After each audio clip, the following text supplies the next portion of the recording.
Kung ayaw ng Chief PNP ang illegal drugs, walang illegal drugs. Tama ba? Yes. Thank you. Big yes, Your Honors. May mga personnel ng PNP na involved sa illegal drugs? Yes or no? Yes.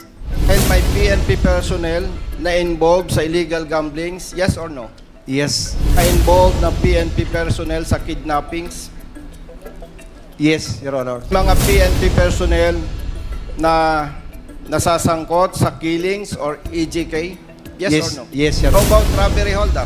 There is a robbery hold-up happened in Bataan with the 7 police officer involved. Malaking porsyento ng PNP personnel ang kriminal o hindi? 60-40, Your Honor. 60 ang mabait, 40 ang masama. We need to change the total PNP, the member of the PNP. It must be from the general down the line, not from the P1 up to the general. Colonel Espinido, pumasok ka sa PNP service noong 1996, tama ba? Yes po, Your Honors, Mr. Chair. Kailan ka na-assign or nag-engage sa intelligence and operations? Nung ma-assign ako sa Region 8 from Region 7, Marirecall mo ba kung anong year? 2000, Your Honors, Mr. Chair. 2000. 1999, 2000 sa PAOK TF. So, yes. Thank you, Mr. Chair. So, more than 20 years ka na sa intelligence and operations, right? Ganon, yes, Okay. Mr. Chair. Kailan ka na-engage sa anti-illegal drugs? Under ako ng KANO, City Anti-Narcotics Unit, 2001, 2002. So, more than 20 years ka na rin sa anti-illegal drugs, tama? Hindi 20 years kasi sa Regional Intelligence Investigation ako, Division, Your Honors. Specifically, pag sa KANO, 3 taon lang sa KANO. Ah, yes. Okay. During the previous hearing, tama ba yung nadinig ko, Mr. Chair, na nabanggit ni Colonel Espinido, kung ayaw ng Chief PNP ang illegal drugs, walang illegal drugs. Tama ba? Yes. Thank you. Yes, big yes, Your Honors. Thank you, Mr. Chair. Ano ang nagtulak sa'yo para sabihin ito? That is my personal experience, Your Honors, Mr. Chair. Based naman sa area na assign ko sa bayan ng Gandara, San Miguel, Albuera, at saka sa Uzamis. Okay. Mr. Chair,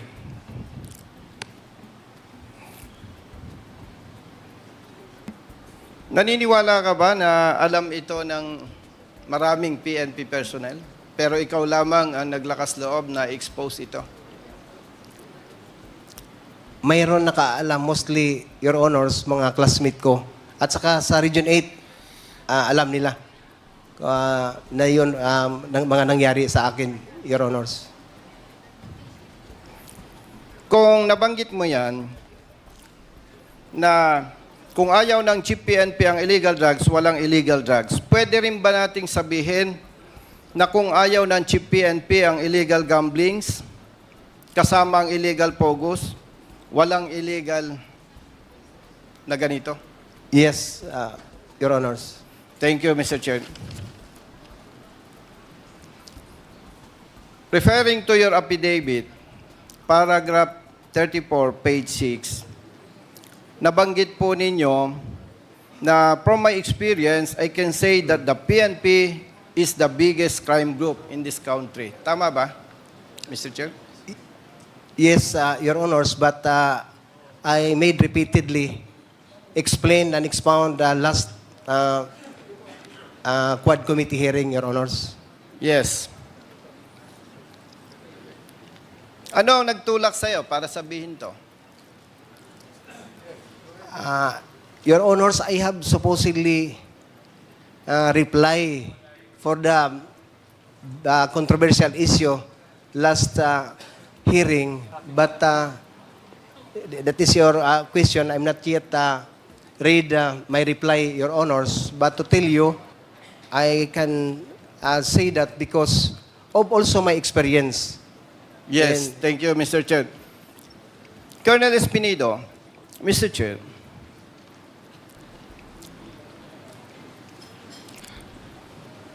sinabi mo ba ito na the biggest crime group sa ating bansa ay ang PNP dahil may mga personnel ng PNP na involved sa illegal drugs? Yes or no?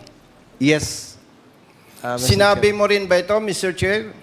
Dahil may PNP personnel na involved sa illegal gamblings? Yes or no? Yes, Your Honors. Sinabi mo rin ba ito dahil may mga involved na PNP personnel sa kidnappings? Yes, Your Honors. Sinabi rin mo ba ito dahil may mga PNP personnel na nasasangkot sa killings or EJK? Yes or no? Yes, Your Honors. How about robbery holdup? We can attest to that, Your Honors, because when the time my last time here in 28 August 29, there is a news that there is a robbery holdup happened in Bataan with the 7 police officer involved. Yes, I agree with you. How about, na-assign ka sa Mindanao? Yes, Your Honor. Region 11. Sa pagkakaalam mo, mayroon bang human trafficking na nangyayari within Mindanao? I cannot really give you the exact answer, Your Honors, because just only a hearing or a report that there is but a documentation. Yes. So you mean, may nadidinig ka? Yes, Your Honor. Yes. Gusto ko lang i-clarify, Mr. Chair, kay Colonel Espinido. Kasi, para malinawan ng taong bayan. And of course, malinawan ng PNP personnel.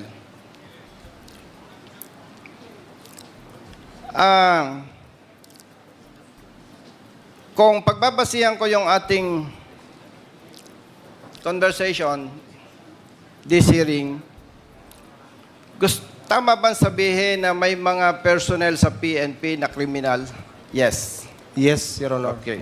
Pero, hindi lahat ng personnel sa PNP ay kriminal. Yes, Your Honor. In terms of percentage, malaking porsyento ng PNP personnel ang kriminal o hindi? 60-40, Your Honor. Ano ang 60%? 60 ang mabait. 40 ang masama. I agree with you na may mga involved, pero hindi ako agree sa'yo na 60-40. Sorry. Yes. Meron ka ba, Colonel Espinido, na siyempre, pagkita mo yung problema, especially you, more than 20 years sa PNP, nakikita mo yung problema, di ba? Okay. Meron ka bang idea para ma-resolve or ma-address ito na kung saan sinasabi mo na maraming kriminal sa loob ng PNP? We have, Your Honors. Pwede po ba, Mr. Chair, madinig kung ano yung mga idea ni Colonel Espinido na pwedeng gawin ng PNP to address this problem? Mr. Chair?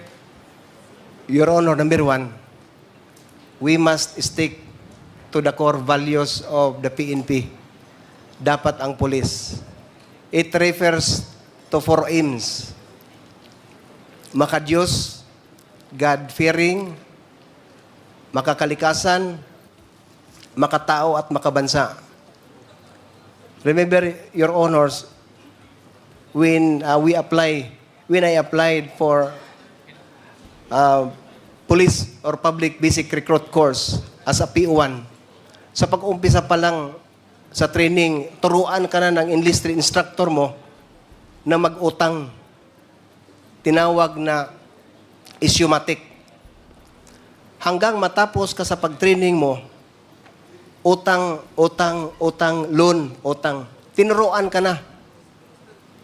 na hindi ka magbayad sa utang mo kasi wala ka ng pera, wala ka ng sweldo, wala ka ng sahod. Kasi ang gusto din ng PO1 na hindi siya pagtripan ng mga enlisted instructor, kung ano-ano na lang ang gusto ng mga enlisted instructor, sang-ayon ang PO1. Diyan pa lang sa training center, Your Honor, hindi mo na makikita na makadiyos ang polis.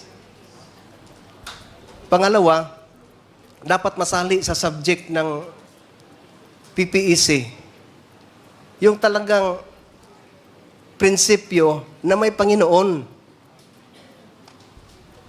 Your Honor's involvement of concubinage and adultery sa law enforcer ang dami. Lawbreaker, law enforcer, lawbreaker. Kaya hindi, paano natin masolba ng problema when in fact in the police station and training center mismo may tungit. Illegal gambling. Ang nag-umpisa ang mga senior officers. That's why I can say, Your Honors, Mr. Chair, that if we need to change the total PNP, the member of the PNP, it must be from the general down the line, not from the PO1 up to the general. Yun ang nakikita ko, Your Honors, dapat talaga iisabuhay yung pro-God, yung God-fearing para makita mo ang commitment ng isang law enforcer na hindi takot mag-implement kasi ang katakutan lang niya ang Panginoon. Your Honors.